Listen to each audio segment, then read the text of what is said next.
Hola, ¿qué tal amigos? Buenas tardes. El día de hoy nos acompaña un gran invitado aquí en su espacio Perfiles Forenses. A nombre de la maestra Karina Gilad Parra, pues le damos un cordial saludo y bienvenido aquí a nuestro programa. Estamos con el maestro Normando Javier Granados Maldonado, su servidora, la maestra Ninfa Lorena Hernández Mateo, y en su programa a través del canal Chens TV. Maestro, le damos la cordial bienvenida aquí a su casa Chens TV. Muchas gracias, es un placer estar con ustedes. Bueno, pues vamos a hacer la presentación y es maestro en Derecho Constitucional y Amparo, así como también tiene maestría en Educación, Derecho Procesal, Penal para Latinoamérica, su grado es en Derecho, ¿sí? Estudios superiores de Derecho Humano en USAL, Estado de Derecho y Gobernanza C3. El día de hoy nos trae un gran tema que es Estatuto de Roma. ¿A qué se refiere esta parte del Estatuto de Roma, maestro? Muy bien, como originalmente nace como una convención de países que acuerdan determinar una corte que sea permanentemente de investigación de delitos. Teníamos anteriormente los crímenes que habían sucedido en la Segunda Guerra Mundial, se establecieron los tribunales de Nuremberg. Con posterioridad en la Yugoslavia y los tribunales de Belgrado. Luego los de Ruanda, por ejemplo, en los casos de algunos eventos de los niños soldados y demás que estuvieron en los genocidios de Ruanda en África. Sin embargo, esto no es práctico ni tampoco serio el mantener un tribunal mientras sucede un caso y luego lo quito. No son tribunales a modo. El caso del Estatuto de Roma es un concierto en el que originalmente 60 naciones concertan en 1998 la creación de la Corte Penal Internacional, un tribunal preciso para la investigación de delitos altamente graves para la humanidad. En este caso son 4 de ellos: genocidio, delitos de lesa humanidad, crímenes de guerra y el crimen de agresión, que se incorpora hasta 2010. Nace en 1998, pero en 2002 entra en funcionamiento y actualmente cuenta con 125 países partes. Imagino que en esos 100 y tantos países estamos nosotros. Afortunadamente, por eso estamos platicando aquí hoy. Exactamente. ¿Qué es en lo que nos respecta como México, ¿sí? Y las ciudadanías conocer a través de esta información que nos trae el día de hoy? Muy bien.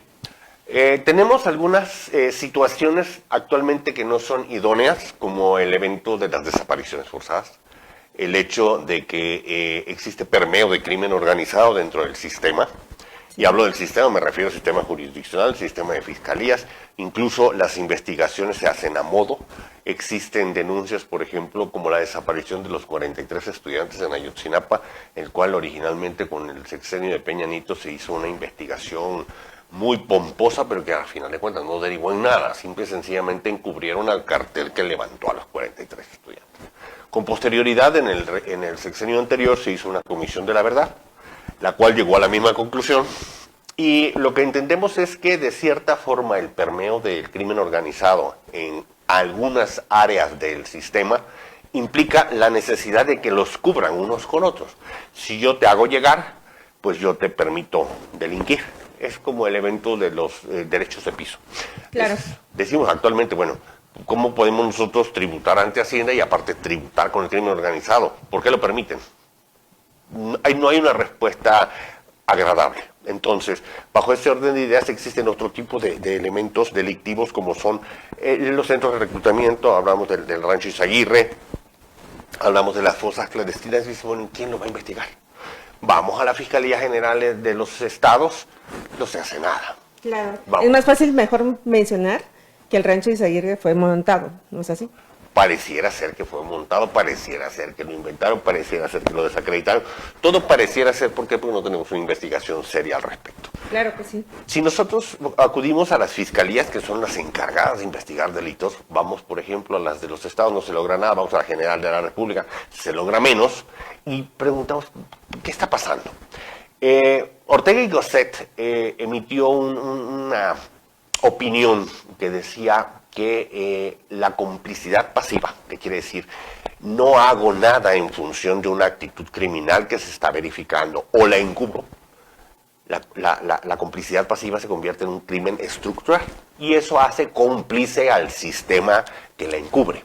Y esa es una de las situaciones que están sucediendo en la mayor parte de los estados a nivel mundial, en los cuales el crimen ha permeado, en el cual existen intereses superiores al mismo estado, que el bienestar debe tener el Commonwealth, que sería el bienestar de todos. Si no lo observa como prioridad, es porque algo más dentro de su ilegitimidad de llegada, algo más lo lleva a mantenerle encubierto al crimen organizado. Sí, claro, y tenemos que hablar incluso forzosamente acá del terrorismo que vivimos hace unos días.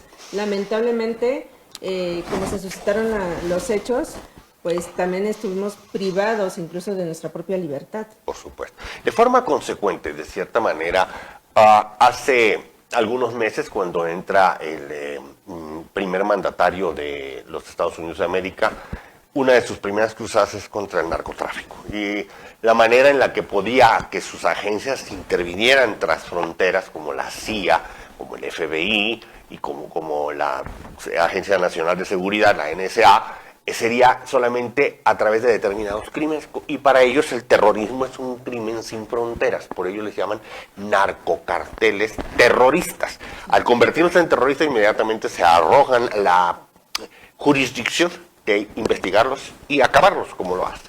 Ahora, hicieron ciertas acciones, por ejemplo, en el Caribe, cuando a las lanchas se empezaron a bombardear, luego se atrevieron a hacerlo acá también en el Pacífico.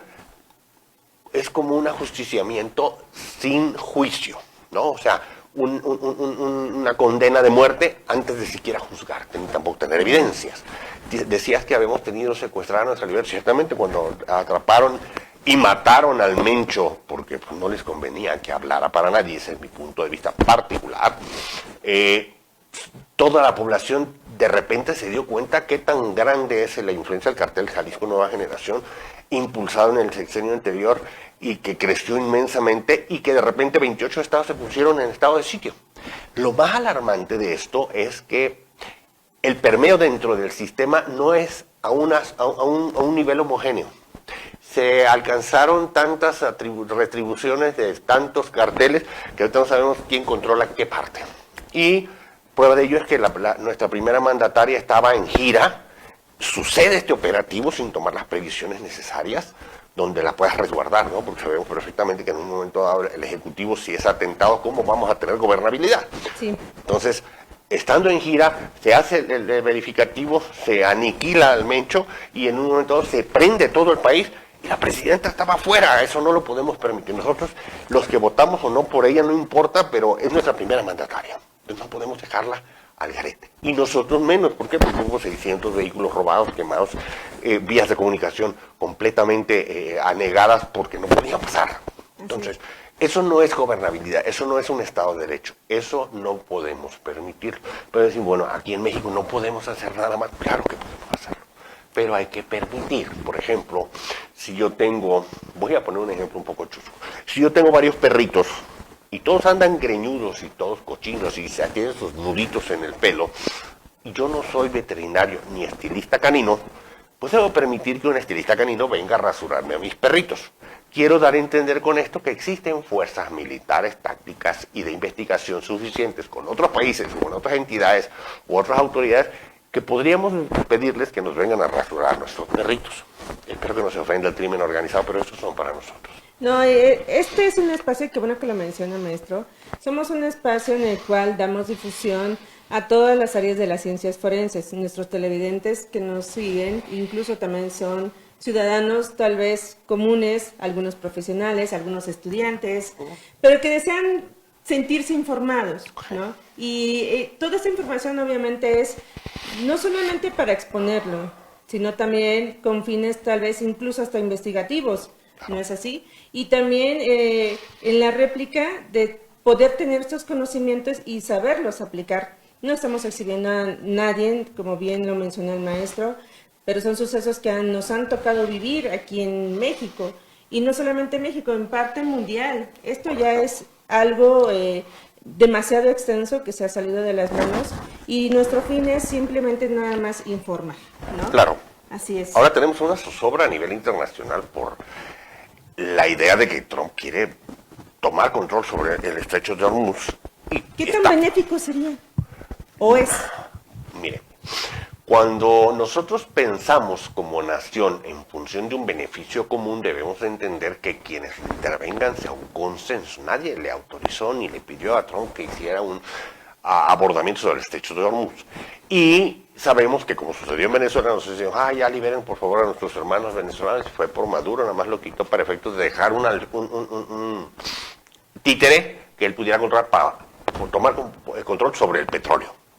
Fue acá con Irán, va lo mismo. Quería Groenlandia, son para intereses exclusivamente pecuniarios, patrimoniales, para Estados Unidos. A nosotros no nos beneficia en nada. De hecho, nosotros estábamos, hoy escuchando en la mañana, dice, nosotros tuvimos contingencia, dice el secretario de Relaciones Exteriores, tomamos providencias y compramos una refinería, Deer Park. Pero, pues, ¿cuándo iban a saber que íbamos a tener un conflicto con Irán? Eso no es cierto.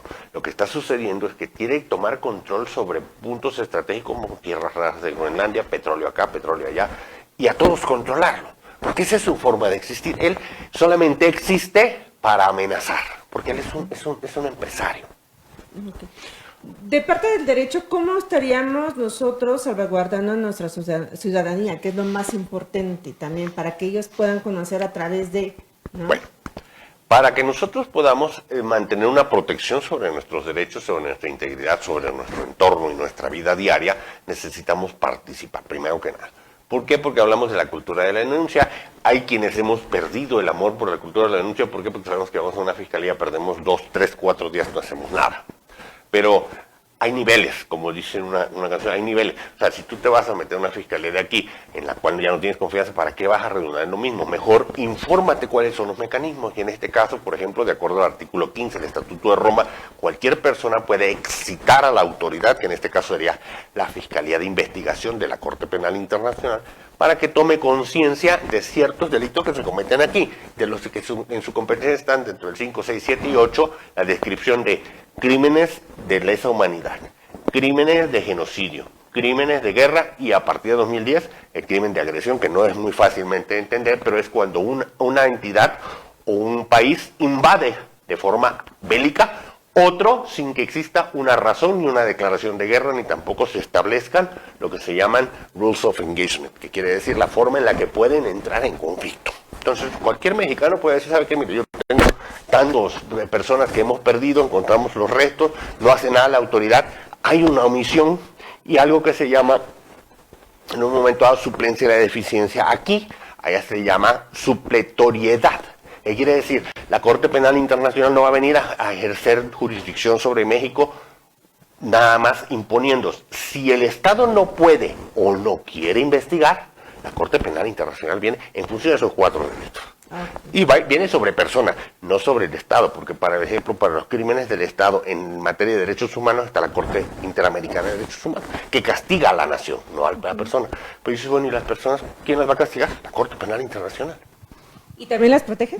Por supuesto, existen medidas cautelares, existen fondos fiduciarios para la reparación de daño de las víctimas. Por ejemplo, en Ruanda había unos soldados que eran incluso menores de 12 años, que aniquilaban con armas de alto calibre, aniquilaban a sus propios congéneres. Imagínate cómo impactó para esos niños.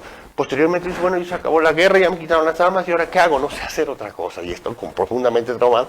Existe un fondo fiduciario que todas las 125 naciones que conforman aportan de acuerdo a su densidad de población, y esas cantidades se utilizan tanto para la reparación del daño, que es la parte de justicia restaurativa, como para la justicia retributiva, que es la persecución, búsqueda, aseguramiento y castigo de los responsables. Tenemos 2 tipos de justicia: retributiva, que es castigar; restaurativa, que es reparar. Y una que platicábamos hace unos días con la doctora Miroslava Echeverría, la justicia terapéutica, que es aquella que te ayuda a trasladar tus circunstancias que propiciaron la comisión del delito o por las cuales fuiste efecto del delito, te ayudan a trasladarlas al realmente volver a vivir después de haber sido parte de alguna de estos eventos delictivos. ¿Cuál de las 3, maestros, sugiere en la práctica dentro de la ciudadanía de México? Sobre todo porque precisamente no tenemos la cultura de la denuncia, ¿no? Sí. ¿Por qué? Precisamente porque tenemos temor, tenemos familia, ¿sí? Sabemos que todo esto tiene alguna consecuencia, incluso no solamente legal, ¿no? Hay razones. Sí. Una principal es cultural. Normalmente dicen que quien no quiere que le revisen el pañal es porque tiene moscas. Y eso quiere decir lo siguiente. Yo no estoy acostumbrado a la cultura de denuncia. ¿Por qué? Porque de cierta forma en mi familia vemos, uno, que no produce efectos, o que nosotros mismos somos ocultantes de circunstancias al margen de la ley. Por ejemplo, viene el de la luz, oye, quítale el diablito para que no lo vean. Uno en su mismo entorno particular. Ahora, dice, ahí viene el de Coppel a cobrar, dile que ya no estoy aquí. Entonces, la juventud ha empezado a crearse en esa cultura del ocultamiento. Entonces, ¿cómo voy a ir a parar una fiscalía si yo mismo soy un transgresor de la ley? Por otro lado, bueno, ¿para qué voy a la fiscalía si ya vi que golpearon a mi madre, a mi hermana y esto? Vamos y no pasa nada, y el delincuente luego viene y se lo burla. O, en un momento dado, aviso que venden drogas enfrente de mi casa, y al rato vienen y me balean mi casa. ¿Cómo se enteraron? Sabemos cómo se entera. Entonces, yo considero que la justicia debe tener esas tres vertientes. La retributiva, siempre hay que encontrar al responsable, eso es uno de los principios del artículo 20 constitucional, encontrar y sancionar al responsable. Y que la víctima reciba una reparación, sí. La reparación no tiene que ser nada más económica, no nada más es cuantificable en dinero. Debe implicar la reparación, regresar al estado original que yo guardaba antes de que fuera impetrado por un acto reprochablemente social, como es un delito. Entonces, si a mí me robaron, pues el hecho de que me devuelvan mi bolsa no implica, porque ese día perdí de trabajo, el impacto emocional, el impacto psicológico, cuántas otras cosas dejé de hacer por un lapso, dejar de tener las posesiones, todo eso tiene que ser integral, tiene que ser 360. Ahora, vemos, por ejemplo, que los medios, algunos son muy amarillistas, y mataron, destrozaron, hicieron, miren al violador, miren al ladrón. Sí. Y cuando resulta que digas, usted disculpe, no era usted, ¿cómo reparo eso? Dice, bueno, pues hay que darle una lana y luego publicar la sentencia. Sí. Y la sociedad, ¿cómo la reparo? ¿Por qué? Porque decía Clara Brugada hace unas semanas, decía, hay que bajarle a la nota roja. No es lo correcto. Lo que hay que hacer es ser responsable con la información. Porque una vez que a mí me pusieron en los medios, el ladrón de la Venustiano Carranza, por ejemplo, ¿no? O sea, a mí me van a ver como el ladrón de la Venustiano Carranza. Todo el mundo que lo vio, en los mismos medios debe existir una réplica correctiva. Claro. Para que la sociedad tampoco se sienta espantada constantemente. Sí existe crimen, pero somos 128 millones de mexicanos, no son 128 millones de delincuentes. No, claro que no. Entonces, podemos los más, aunque como decían, bueno, Estados Unidos no forma parte del Estatuto de Roma. ¿Por qué? Porque da miedo que lo sancionen, porque no quiere cumplir las reglas. Es un chamaco rebelde. Bueno, pero dices, bueno, ¿cómo voy yo a sancionar como Corte Penal Internacional a un Estados Unidos o a un Rusia cuando invade Ucrania? Pues son grandotes, pero somos más, le echamos montón, ¿no? Entonces, la justicia es hacerte responsable. Veo que cometen un delito contigo, te ayudo y aparte denuncio yo también y funjo como testigo, ¿no? ¿Para qué voy a perder el tiempo? Pero cuando te sucede a ti quisieras que todo el mundo te ayudara. A eso me refiero, corresponsabilidad. Exacto, hablando de corresponsabilidad, muchas de las veces, como bien lo menciona el maestro, desde la educación en casa, ¿cómo educamos en casa? ¿Y para qué educamos en casa? ¿Para el ocultamiento o para la honestidad? Sabemos que de manera responsable ambas van a tener consecuencias. Claro. ¿Sí? Porque incluso si en casa se permite algo y de pronto se denuncia a alguien mismo en casa, pues vamos a tener que entregarlo. ¿No claro, es así? Por supuesto. Y esa es la legalidad de la formación en casa incluso. Es un término muy difícil de comprender, se llama integridad. Exacto. O sea, yo veo que mi hijo violó, yo no voy a venir y ocultarlo y tratar de sustraerlo. Oye, lo hiciste, hay que... Esa personita también puede haber sido una de mis hijas. Entonces yo no quisiera que se sustrajera, sino que se reparara el daño. Y en el momento en el que tú puedes íntegramente confrontar el evento delictivo, también lo puedes reparar. Lo que no confrontas, no lo puedes reparar. Sí, precisamente hace unos días, pues en el marco del Día Internacional de la Mujer, pues se exhibe, ¿no?, de manera explícita toda la violencia en el cual no solamente las mujeres están sumergidas, incluso también toda la ciudadanía. Hablamos hombres, mujeres, niños, niñas, adolescentes. Y todo esto también va dentro de, ¿no?, la integridad misma que nosotros debemos de promulgar. ¿No es así? Hay algo importante. Una conducta debe de ser como una tarjeta. Si es de crédito, es de débito. De crédito vas a gastar lo que no tienes. Tú no puedes ser lo que no eres. Claro. Y una de débito es, yo te he puesto, colocado ahí, invertido tanto valores, integridad, principios, rectitud, ética. Solamente eso puedo ser, porque si no me lo pusiste no lo puedo gastar. Pero sí puedo aparentar que soy buscando la aprobación externa cuando la única aprobación tiene que venir aquí dentro. Y si yo dentro veo que mi hijo es un delincuente y está produciendo un daño en la sociedad, la integridad mía me tiene que decir, ponlo a disposición para que reciba ayuda. Porque a los delincuentes que no se les sanciona acorde a las leyes, los sanciona la calle y normalmente acaban muertos. Exacto, el mismo refrán lo dice, ¿no? Educa a tu hijo en casa, si no en la calle lo va a educar, ¿no es? Es correcto. Sí, es un refrán muy fuerte que si lo concientizamos es verídico, ¿no? Nuestros hijos, nuestra familia son extensiones de nosotros. Entonces, si yo quisiera que mi mano delinquiera, pues yo estoy delinquiendo. Si mi hijo delinque, yo así lo inculqué. Entonces, si el poco, la porción orgánica que yo voy a heredar a este mundo, a esta sociedad, la voy a permitir que sea completamente desplazada en cuanto a lo que es la normalidad, la legalidad, la prudencia, pues eso es lo único que le voy a dejar al mundo. Soy un ente que no estoy heredando nada positivo. Entonces, ¿cómo no se va a sentir uno orgulloso cuando vas a la graduación de tu hijo en la universidad y dice, le aplauden y el mejor promedio? No cabe uno en el lugar. Claro. Pero cuando dicen, ¿sabes qué? Pues este es un ladrón porque él me timó y me hizo lo otro. Te quieres meter abajo de la alfombra. Pero ¿cuál es lo normal de una familia? Una familia no tiene que esconderse, no tiene que avergonzarse, tiene que confrontar. El confront es la única oportunidad de solucionar las cosas, desde mi punto de vista. Claro, solamente así. Si nosotros no enfrentamos y confrontamos incluso las mismas actitudes que vemos en casa, no lo podemos hacer al exterior definitivamente. Algo que siempre he recalcado, nosotros en familia también somos parte de una sociedad. De pronto puntualizamos, la sociedad cada vez está peor, pero nosotros somos esa parte de esa sociedad, no somos un ente disperso, ¿no? Y algo que también recalcar es, dentro de la educación en casa, la formación de los padres. Claro, es como si dijéramos, la sociedad es como un cuerpo, sí. ¿No? Es un total, ¿no? Unos hacen unas cosas, otras cosas sirven para otros, los pies para caminar, las manos para mover cosas, y de repente tienes una llaga o un honguito en un pie. No, el hongo te está allá, no, es tú. La sociedad somos todos, formamos parte interactiva. Precisamente por eso el hombre es un hombre social, para efectos de convalidar las carencias y aportar las fortalezas para hacer algo productivo. Cuando tenemos elementos nocivos, por eso se llama centros de reinserción, porque los guardas, los sacas de la sociedad, porque no pueden poner su ética dentro de ellos mismos, sacas de la sociedad, los reeducas, lo que no hicieron en su casa, y los vuelves a echar, salvo que sean psicopáticos, los que necesitarán un tratamiento especial. Pero sí, los que son normales, que nada más son baquetones, como le decimos, pues hay que volverlos a enderezar, ¿no? A algunos les sirve bien la guardada, ¿por qué? Porque adentro sufren las carencias y pueden valorar lo que tenían afuera.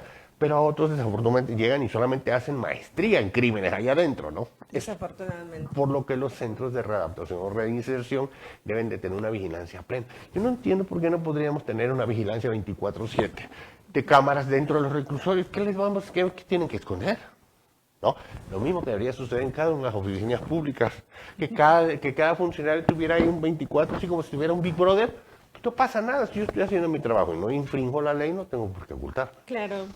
Así es. Veamos. Sí, incluso ahorita hablando de los centros de reinserción, también se encuentran programas de AA para atender precisamente la situación de la adicción. Justicia terapéutica. Exactamente. Y fíjate que hay un detalle muy importante. Si nosotros quisiéramos hacer una corrección normativa, que es lo que puede hacer que funcione, necesitamos que las generen alguien que sepa. Y para que sea alguien que sepa, o sea, si tú me dices, oye, tengo mi perrito enfermo, ¿a dónde lo llevo? Pues un veterinario. Oye, tengo a mi hijo enfermo, pues con un pediatra. Oye, quiero hacer una ley, ¿con quién? Con un abogado. Lo que deberían ser los legisladores, por lo menos el perfil profesional de legislador debe ser, por lo menos tiene que ser abogado. Así es. ¿No? Ese sería, yo creo, el principio de entender cómo se hacen las leyes necesitas ser abogado. Y que las leyes sean efectivas, porque pues, nosotros sabemos cómo se aplican, dónde se aplican y dónde se atora en la marrana. Y si estás acá nada más porque te pusieron y porque eres guapo o eres popular, pues no me sirve de nada. Yo no quiero que alguien me represente porque es muy popular, sino que alguien que realmente tenga algo aquí adentro que permita crear soluciones a través de instrumentos normativos. Creo que por ahí empezaríamos, ¿no? Sí, claro. Hablando de los instrumentos normativos, ¿cuál sería uno que nos podría regir en este momento? Que nos debería regir ahorita en este momento, yo creo que la perfilación profesional del cargo público. Eso tendría que ser primero uno de los ordenamientos que deberíamos generar. Perfilar profesionalmente cada uno de los puestos, porque me pones a un veterinario como secretario de salud. O me pones a un líder sindical como legislador. Cada quien va a jalar para su molino, pero no es su expertise. Entonces, sí, yo creo que la perfilación profesional de los cargos públicos debería ser una parte, incluso a nivel constitucional, donde desgrane a todas las demás normatividades para que cada quien diga, oye, ¿quién está haciendo? No te preocupes, puros abogados, 500 abogados, 328 abogados, sí, ¿no? Pero imagínate que yo ponga una clínica de salud y ponga ahí veterinarios, carpinteros, herreros, con lo muy honroso del desempeño de cada una de las profesiones, pero si no es lo tuyo, no. Zapatero a tus zapatos. Claro, es no estar ni siquiera robando un puesto jerárquico que ni la vamos a saber implementar, ni la vamos a saber ejecutar, y que sobre todo vamos a ocasionar todavía más daños aún, ¿no? Te voy a decir algo, tú no puedes... Integridad nuevamente. Exacto. Tú no puedes desempeñar un cargo al cual arribas cometiendo un delito. Te voy a decir por qué. Dice, a ver, proteste usted cumplir, hacer cumplir y proteger la Constitución. Si yo no soy abogado, no tengo ni idea de lo que estoy diciendo. Me gusta cómo se oye, ¿no? Pero si yo no puedo ni sé con qué instrumentos estoy falseando a la verdad, desde ahí cometo un delito. El hecho de ocupar un cargo para el cual no tienes la capacidad o la calidad implica un delito, implica una responsabilidad para los servidores públicos, artículo 69, por ejemplo. Entonces, oye, pero es que fíjate que tú hiciste tal y cual cosa, no me puedes sancionar porque yo no soy abogado. Claro que te puedo sancionar porque para empezar mentiste, ¿no? Imagínate que tú vas a un lugar donde te dicen, ¿sabes qué? Tienes que hacer composición de estructuras tecnológicas. Sí, yo, porque me gusta el sueldo. Y a la hora que te ponen enfrente de la computadora no sabes ni por dónde prenderla. Y necesitas ciento y tantos asesores para que hagan una iniciativa de ley. A mí me ha tocado ser asesor de algunos legisladores y me dicen, quiero una iniciativa. ¿Sobre qué? Sobre lo que sea. Le digo, pero usted está por ejemplo, en la Comisión de Educación, de lo que sea. Yo quiero salir en la agenda legislativa. Entonces en ese momento dicen, ¿en manos de quién estoy? Sí. ¿Y por qué será que suceden las cosas que suceden?